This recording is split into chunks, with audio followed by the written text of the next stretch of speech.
sungguh baik Tuhan Yesus.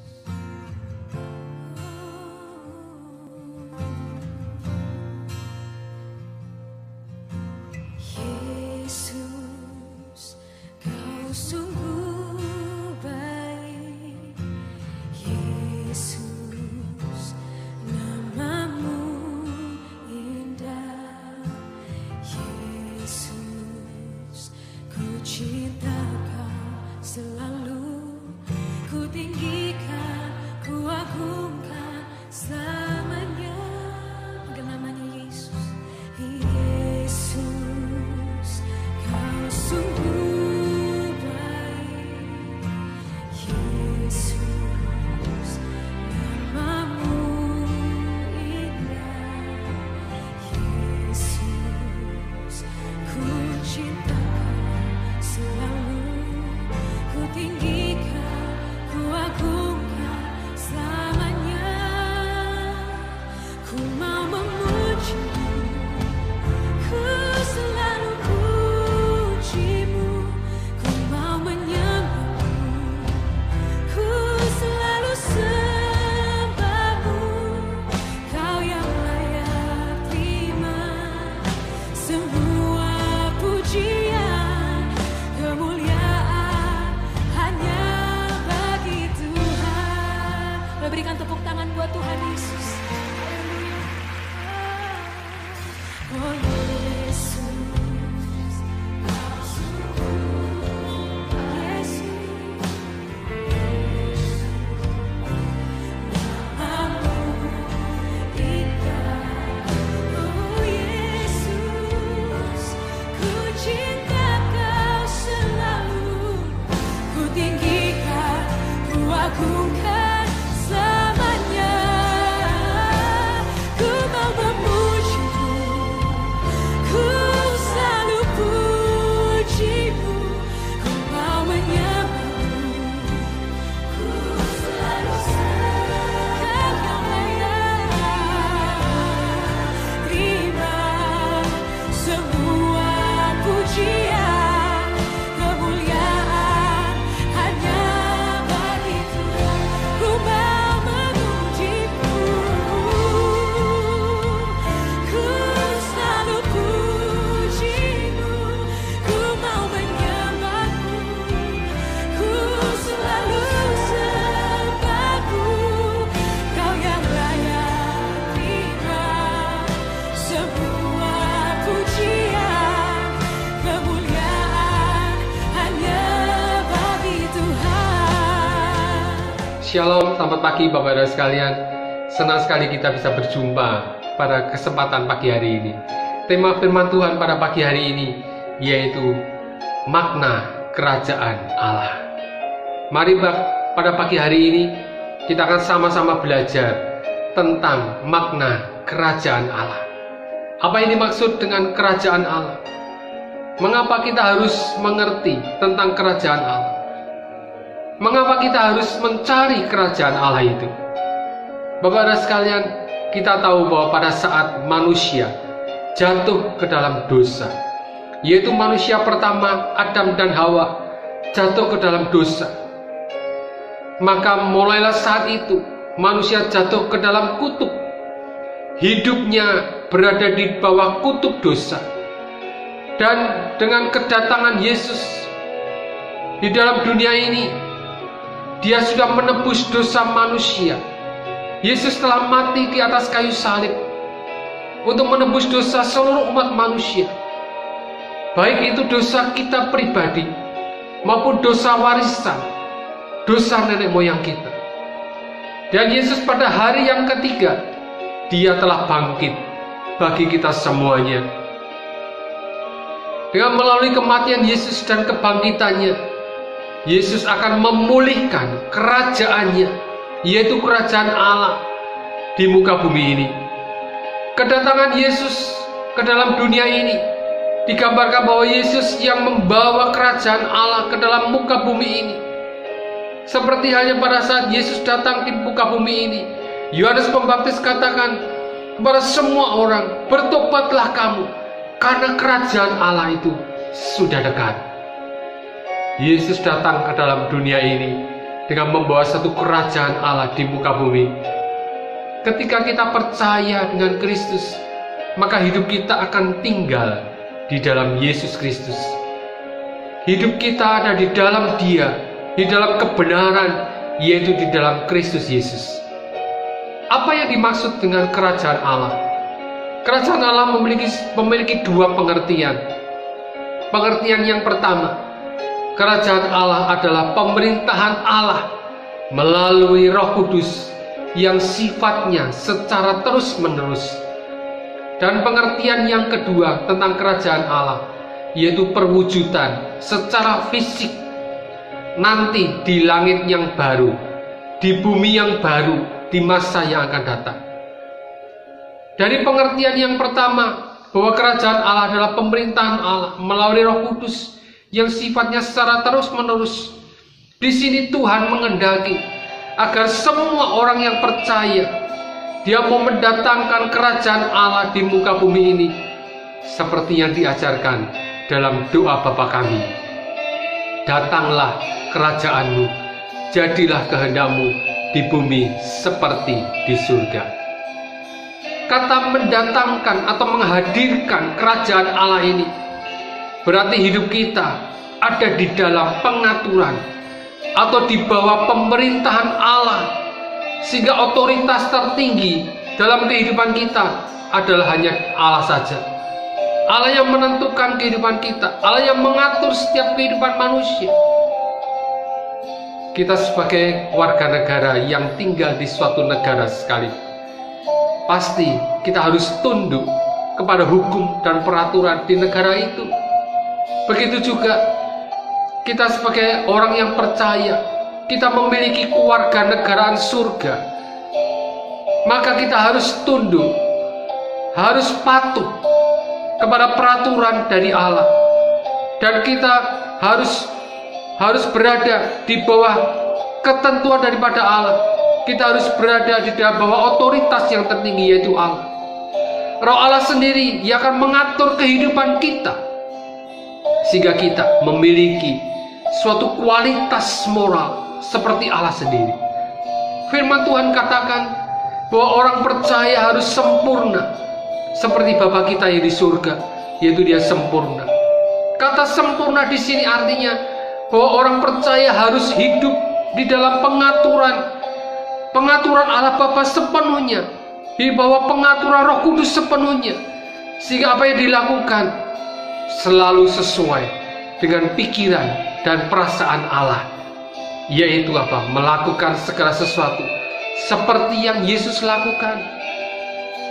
Di dalam Matius 13 ayat 44 sampai dengan yang ke-52 menceritakan bagaimana Tuhan Yesus mengajarkan tentang kerajaan Allah dengan berbagai macam perumpamaan. Dalam perumpamaan itu, Tuhan Yesus mengajarkan bahwa kerajaan Allah itu ditujukan kepada siapa saja, kepada kita semua, tidak terbatas kita, bagi orang yang percaya. Salah satu perumpamaan tentang kerajaan Allah yang Yesus ajarkan, yaitu tentang harta terpendam dan mutiara yang berharga. Dan mungkin masih banyak sekali perumpamaan tentang kerajaan Allah, tetapi saya hanya ambil dari perumpamaan ini, yaitu harta terpendam dan mutiara yang berharga, yang terdapat di dalam Matius 13 ayat 44 sampai dengan yang ke-46. Firman Tuhan katakan, hal kerajaan surga itu seumpama harta yang terpendam di dalam ladang, yang ditemukan orang, lalu dipendamkannya lagi. Oleh sebab sukacitanya, pergilah ia menjual seluruh miliknya, lalu membeli ladang itu.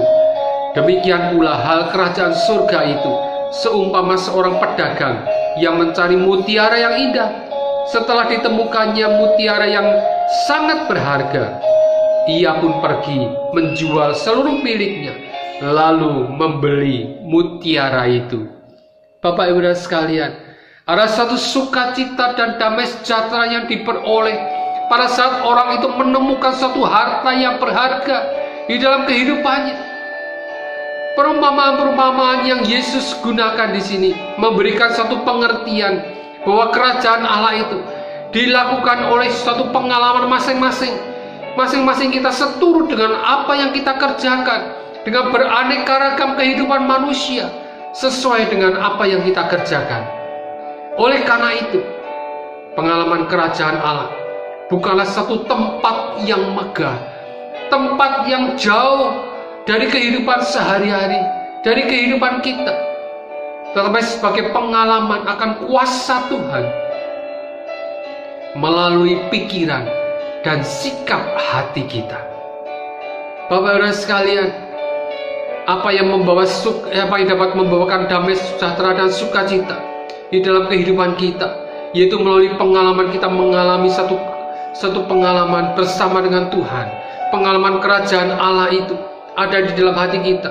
Inilah yang akan membawa sukacita dan damai sejahtera dalam kehidupan kita. Jadi dapat disimpulkan, makna daripada kerajaan Allah itu berkenaan dengan hati dan pikiran yang kita miliki. Apabila hati dan pikiran kita seturut dengan kehendak Tuhan dan sesuai dengan pikiran dan perasaan Allah, maka kita akan menemukan harta yang terpendam itu, dan seperti menemukan suatu mutiara yang berharga itu, maka ada sukacita dan damai sejahtera akan melimpah di dalam kehidupan kita. Oleh karena itu, pada pagi hari ini, apa yang harus kita lakukan agar kita bisa mendapatkan sukacita dan damai sejahtera itu ada di dalam setiap kehidupan kita? Hal yang pertama, yaitu kita mencari perkenanan Allah. Kita mencari wajah Tuhan. Pada saat kita mengalami banyak masalah dalam kehidupan kita, mari kita mau belajar hal yang utama yang harus kita lakukan, yaitu kita mencari wajah Tuhan. Kita mencari perkenanan Tuhan dalam setiap kehidupan kita. Di dalam Yesaya 55 ayat yang ke-6, firman Tuhan katakan, carilah Tuhan selama Ia berkenan ditemui. Berserulah kepadanya selama Ia dekat. Bapak-Ibu sekalian, pada saat kita bangun tidur, hal apa yang pertama kita cari dalam kehidupan kita? Apakah pada saat kita bangun tidur, hal yang pertama kita cari, HP? Ataukah pada saat kita bangun tidur, yang pertama kali kita lakukan, kita berpikir tentang hutang, berapa yang harus aku bayar? Apakah pada saat kita bangun tidur, apakah yang pertama kali kita cari, kita harus minuman yang segar, harus kita senam pagi, dan harus memikirkan tentang tugas yang menumpuk, dan melihat berita yang terjadi pada pagi hari itu, dan lain sebagainya? Kerajaan Allah itu berbicara tentang hati dan pikiran kita. Apabila kita akan mengalami suatu sukacita dan damai sejahtera, maka hal yang utama, hal yang pertama yang harus kita lakukan, yaitu kita mencari wajah Tuhan terlebih dahulu dalam kehidupan kita. Bukan mencari hal-hal duniawi, tetapi apabila kita masih mencari hal-hal yang duniawi terlebih dahulu dalam kehidupan kita, maka apa yang terjadi? Yang terjadi bukan kita menerima satu sukacita dan damai sejahtera, tetapi justru kita bisa mengalami masalah yang lebih berat dalam kehidupan kita. Hal yang kedua, bagaimana kita untuk bisa mendapatkan sukacita dan damai sejahtera dalam kehidupan kita? Apa harus kita lakukan? Hal yang kedua, yaitu kita memprioritaskan Allah. Matius 6 ayat yang ke-33, firman Tuhan katakan, carilah dahulu kerajaan Allah dan kebenarannya, maka semuanya ini akan ditambahkan kepadamu. Konteks dari ayat ini adalah dilatar belakangi tentang kekhawatiran hidup. Yesus mengingatkan akan kekhawatiran hidup manusia, masalah yang sering dihadapi dan sering dikhawatirkan oleh manusia adalah hal makanan, hal-hal minuman, hal pakaian, hal-hal harta, hal akan uang, yang menjadi masalah utama yang dialami setiap kehidupan manusia. Oleh karena itu, Tuhan Yesus mengingatkan di Matius 6 ayat yang ke-33 ini, Mari kita mau belajar memprioritaskan Tuhan. Carilah dahulu kerajaan Allah dan kebenarannya. Oleh karena itu, Tuhan Yesus mengingatkan bagi kita semua akan satu hal yang terpenting, yaitu apa? Kita mau belajar memprioritaskan Tuhan dahulu dalam setiap kehidupan kita. Maka percayalah, yang lainnya, semuanya itu, Tuhan katakan yang semuanya itu, Tuhan yang akan mengatur. Tuhan akan memenuhi segala kebutuhan kita. Kerajaan Allah itu tidak hanya sekedar makanan dan minuman. Seperti dalam Roma 14 ayat 17, firman Tuhan katakan, sebab kerajaan Allah bukanlah soal makanan dan minuman, tetapi soal kebenaran, damai sejahtera dan sukacita oleh Roh Kudus. Tuhan mengingatkan pada pagi hari ini, kerajaan Allah itu bukan soal makanan dan minuman, tapi soal kebenaran, sehingga kita bisa mendapatkan damai sejahtera dan sukacita oleh Roh Kudus dalam kehidupan kita.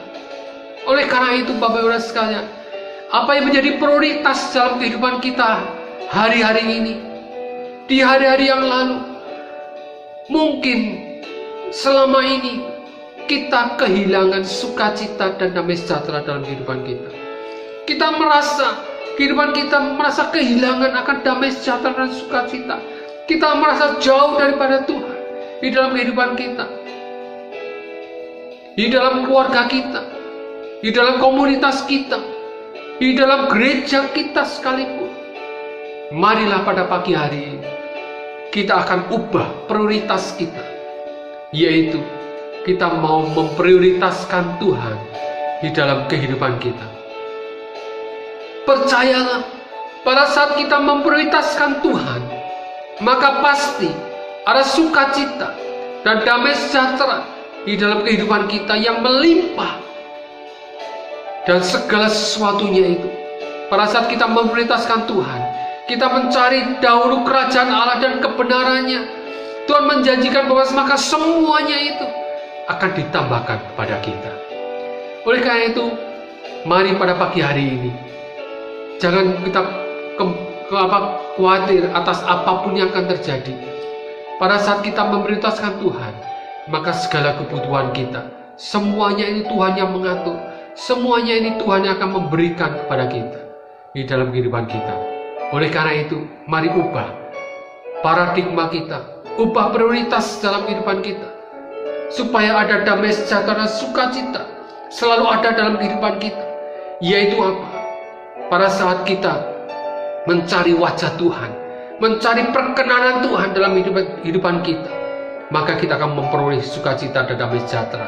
Dan pada saat kita memprioritaskan Tuhan dalam setiap apapun yang kita lakukan.